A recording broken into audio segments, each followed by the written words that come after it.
is how he put it. But do you want to know? Watch what he called him. Oh, foolish man. That faith without works is dead. Works is corresponding actions. See, when you really have faith, when you really trust God,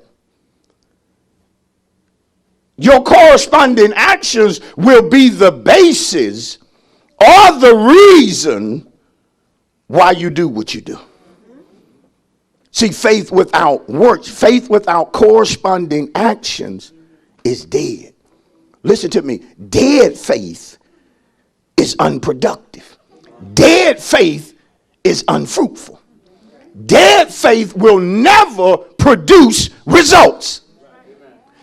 I'm living by faith to get results. I'm trusting God in these times so that no matter what happens in these times, I'm going to get the results he ordained for me to have. But I can't do it if I'm operating. You can't do it if you operated by or with dead faith. It's unproductive. It's unfruitful. Now, dead faith leads to people, you really need to hear this, being unhappy. Unhappy. Come on. Miserable. Frustrated. Come on, we can just keep going on. When you operate with dead faith, you're going to be an unhappy person. You're going to be a miserable person. Are you listening? Now listen, I'm talking about in the church. You're going to be in the church, but unhappy. You're going to be faithfully coming, but miserable. Could you imagine that, showing up week in and week out to hear the word, but you frustrated with life? Frustrated with your problems. And you in the church. Did y'all catch that? You in the church. I'm not going to be in the church and unhappy. No way. Not me. Not me. You know why? It's simple. I don't like being unhappy. Whoa, I wish you look at somebody and say, showy right. Look at somebody and say, I agree with him totally. If it be true, tell him I don't like being unhappy. See, so I use my faith to make sure no matter what I go through, that I'm going to be happy while I go through it. I'm happy when I deal with trouble. I'm happy when things don't go the way that I wanted them to go. I can remain a happy person because my faith towards God is not dead. It's not dead. See, dead faith folk talk. They say the right thing. Woo, I say they say the right thing. But they don't necessarily put works with what they say. I know God can do it, but why you ain't moving? Why you're not obeying him? Why you're not doing what he told you to do if you know that he can do it? He can do anything but fail. Well, why you crying about what failed? Why you're not sleeping at night about a job? When God gave you the job that you got fired from or dismissed, why can't you just simply believe that if he want to, he'll give you that job back plus a raise, or he'll open up another door and he'll let you know that I opened this door. Come on. When you live by faith, God will open doors for you. That, watch this, that no man can. I said that no man can what? Can I talk to my wives? And many doors that you want your husband to open for you, honey, there are doors he cannot open that God will open for you. Did y'all hear me, sisters? He'll cause doors to swing open for you. Lord have mercy. But he's also the God who can close doors. And sometime in our life, God closes doors that he don't allow us to open and he don't allow man to open. No, that door is closed. Now trust me to open the door that needs to be opened in your life. Keep that frustration out of here. Woo, kick misery straight to the curb and tell it ain't living here. Unhappiness ain't living at 80 Hidden Lakes Drive. We got to trust God for what comes our way. I'm talking right to somebody. Because you find yourself up and down. That ain't good. That's not the desire of God for his people, that you be up, down. Boasting real big because it's tax season. Come on. I'll never be broke another day in my life. Oh, you got a good return. Yeah, I can tell you, you got a good return. Y'all know how we can talk. And some of y'all look at me like, Pastor, I'm offended by that example. But I used to be there. Well, we talking big. We just got a big check. Listen, a big check that didn't bounce. When the government gives some of you a check, you get happy. Like the government check can't bounce. But then God will write you a check indirectly, through a promise. And you'll say, I ain't going to shout till I believe. I ain't going to smile until it happened. You didn't say that about the government check. You didn't say that about the check on your job. You got happy when they paid you. But it was based upon relationship or trust. Come on.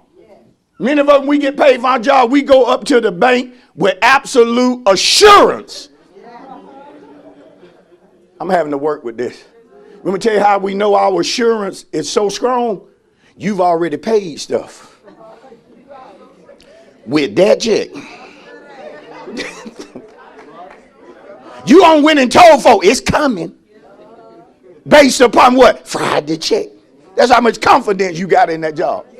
But then God will say, have that same confidence in me. Go over there and say it's going to happen. Go over there and say that belongs to you.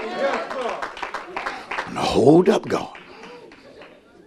Now see, it seems comical, but it ain't. What is the main difference when saints operate with this dead faith? You can't see God. But his promises are more real than the promises that man make that you can see. Look at James 2. Let's back up to verse 18. I want you to get a better clarity of this. I want us to get a better clarity. James 2 and 18. But someone will say, you have faith and I have works. Show me your faith without your works, and I will show you my faith by my works. Tell your neighbor, when it comes to works, works put faith on display.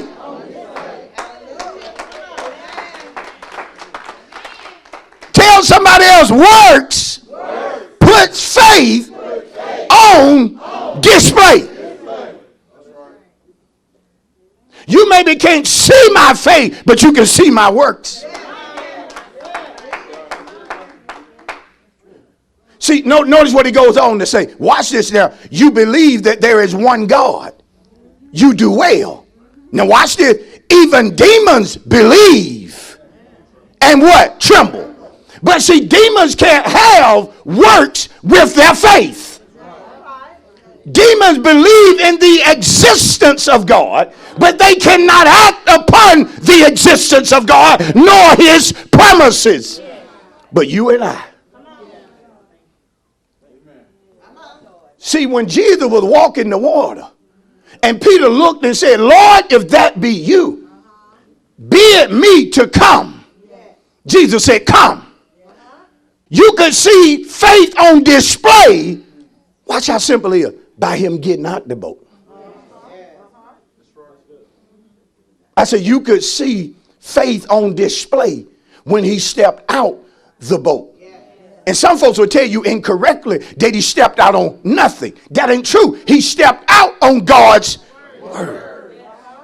He landed on the word, which is a sure. See, water is not considered a sure foundation. So God laid his word on top of the water. So that when Peter stepped, he was not necessarily just landing just on what he saw, but on the word which told him, come. Therefore, faith is never a blind move. Faith is never a blind leap. No. If I leap, I'm leaping because God said leap. If I jump, I'm jumping because God said. Do you understand? And see, this is the confusion sometime in the church. Because some of you would have been in the boat. Lord, if that be you, bid me to come. Come.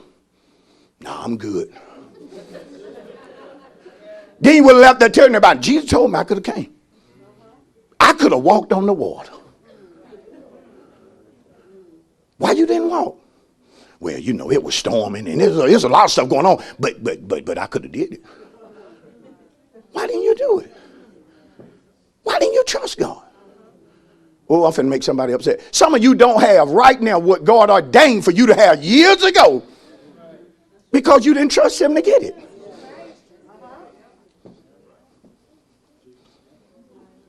Could you imagine Peter in the boat and the other disciples looking at him? Like, why you didn't go? But then when he went, they saw his works. They saw Peter walking on water. Listen, defying gravity. Defying, listen, the very laws of physics. Remember what I told you, when you're a faith walker, you'll often come in conflict with the others. Now, scientists don't believe that particular scripture. You know why they don't believe it? They can't prove it on paper. Because water is not supposed to hold up a man, the physics will not allow it. But because the earth is the Lord's and its fullness thereof, God did what physics said couldn't be done. Are y'all with me? Go back to Romans 14. Woo, Lord have mercy. Go back to Romans 14 and notice what he said. This is our main scripture. Do you have faith? Romans 14 verse 22. Do you have faith? Have it to yourself before God. Or towards God. Now I quoted this, but now I want to show it to you. Go back to Romans 1. Go back to Romans 1. Go back to Romans 1 and then look at verse number 8. Romans 1 verse number 8. Watch this. Remember what he said in Romans 14:22. Do you have faith? Now watch this in Romans 1 and 8. First, I thank my God through Jesus Christ for you all, that your faith is spoken of throughout the whole world. So why then, Paul, do you ask them, do they have faith? Don't they have it if it's being spoken of throughout the world? Don't they have it? Or have they allowed something to contaminate their faith? So Paul wants the church to examine themselves. Because sometimes we can think we in faith. Whoa, but we in self. You're only looking at what you can do. You're not really looking at what God can do through you. Woo! And the greater your abilities, the more there is a tendency for you to look at what you can do. One thing I've always known about Dawn, she was good with numbers. Good at working numbers. Come on. Good at paying on things. She taught me how to pay on things.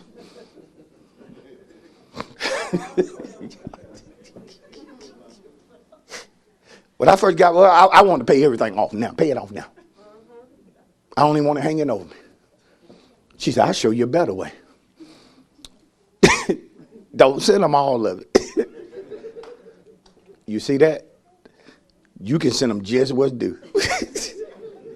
And see, over time, doing that, it caused a lot of trouble. Caused a lot of trouble.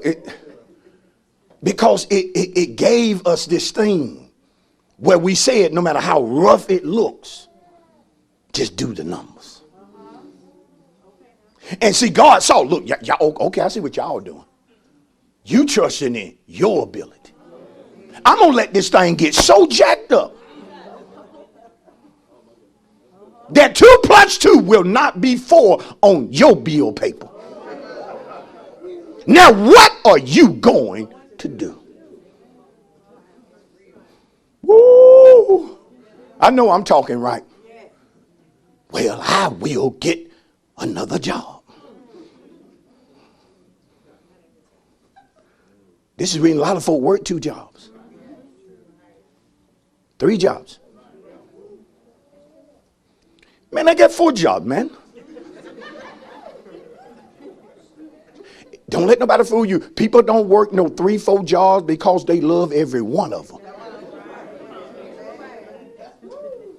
Ain't that much love in the world. That when you working so much that you can enjoy the fruit of your labor.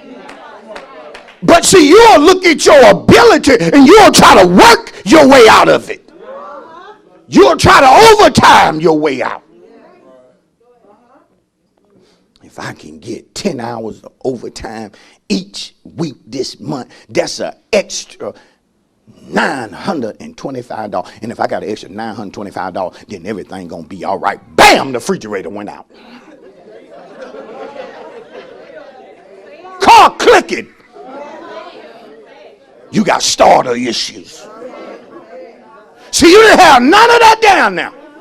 Now you done worked overtime, got your $925, but the refrigerator and the starter got you behind $150.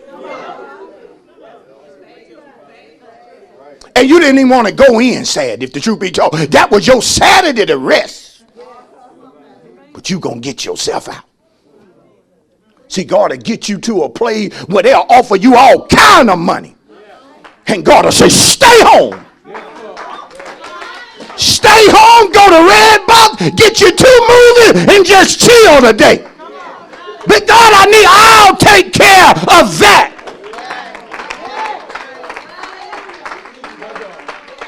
I got to move on, but this is true. I got to move on. I remember years ago, a certain person would give us money. And each month, or each year, around the same time, they give us money. And they say, look, take this money and go on vacation. Enjoy yourselves. You look at it. $1,400. Ooh, we gonna fix stuff around here. We gonna pay everything. We would never be obedient. See, you hear us saying that? That's right. We would never be obedient. And one year they gave us the money again. And God said, obey me. Trust me. Because see, we would be on vacation with nothing. Because the money that was given, we was trusting in ourselves. We can't do that. Can't do that. Can't do that. And then one year the money was given to her, and I said, hold up. Because see, I had got to the point where I'm tired of talking about how much I trust God. Money being given to us, and we won't even take the money and do what God said do. And I knew within me, if I don't do this right this time, God gonna stop this flow of money. And I told her, I said, we going. We taking every dime, and we going. Stuff was behind. We went and had one of the best vacations. We were not down in the city thinking about the bill. We were not second guessing God. We were just obeying him. You said take it and do this. We're going to take it and do it. And when we got back, he took care of everything that needed to be taken care of. What was he teaching us? I can do more than you can. I'm going to preach it right. On your best day. On your best day. You can't do what God can do. Somebody need to shout, I receive. Somebody shout, I receive.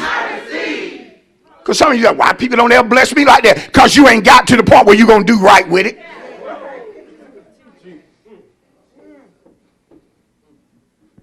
God will give you things that won't be paid out of your check. But your main focus will be, how can we fit this into the check? See, ask God. It may not be that the check is going to take care of this. Romans 14:22, I got to close. Do you have faith? Have it to yourself before God. Remember, Paul wants them to examine. But he also wants them to understand that if you have faith toward God, hold fast to it. Happy is he who does not condemn himself in what he approves. Now listen, why would we condemn ourselves in what we approve? If we approve faith, listen, because this is important. We approve faith as being, number one, good. We approve it as being good. Good meaning that it's right. It's right. We approve faith as being good. Faith is right. Faith is legit. Faith works.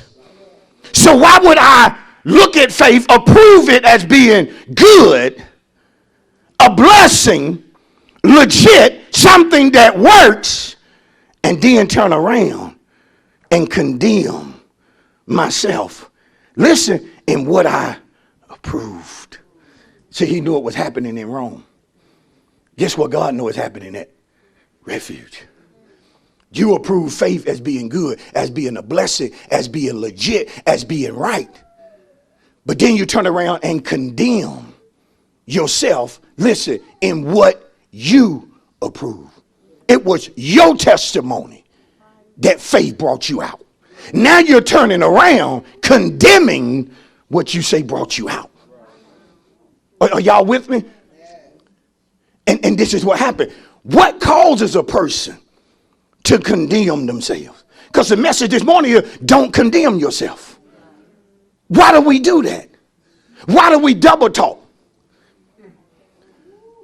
Blessings and curses shouldn't come out the same. Either God helping you or he hurting you. What is it that causes saints to condemn themselves? To turn around with the same mouth, the same actions, and what they approved, they are now condemning themselves. Three things take place. We're in the close. Three things take place that will cause you to condemn yourself. Number one, trials. Trials. Trials. Don't condemn yourself because of trials.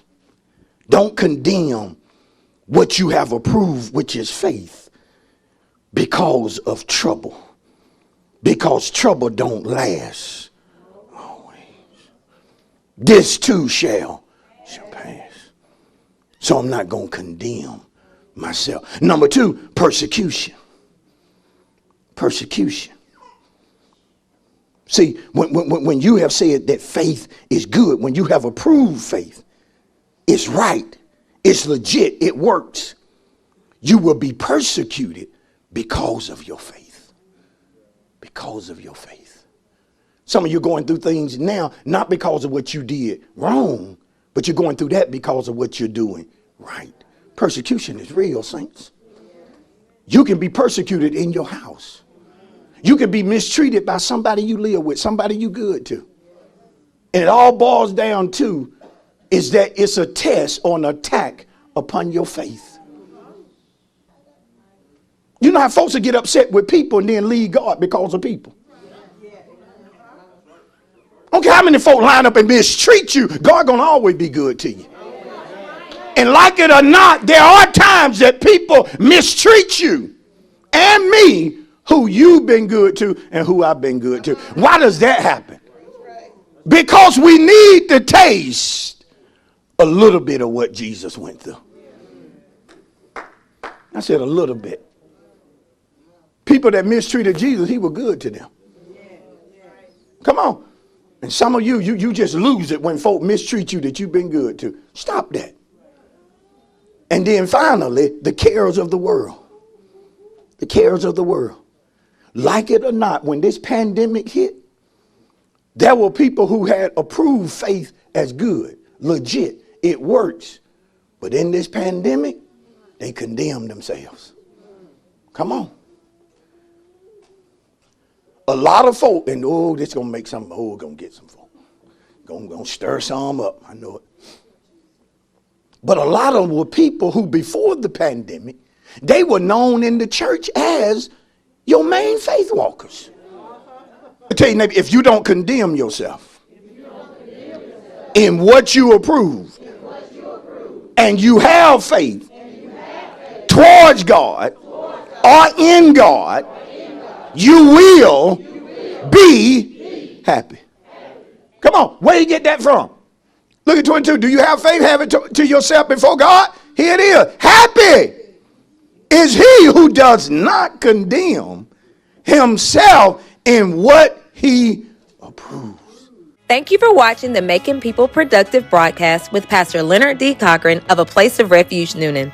To order your copy of today's message, please call the church office at 770-252-3855 and reference the message number listed below. We want to hear from you. If you have been helped, strengthened, or encouraged by the word, let us know.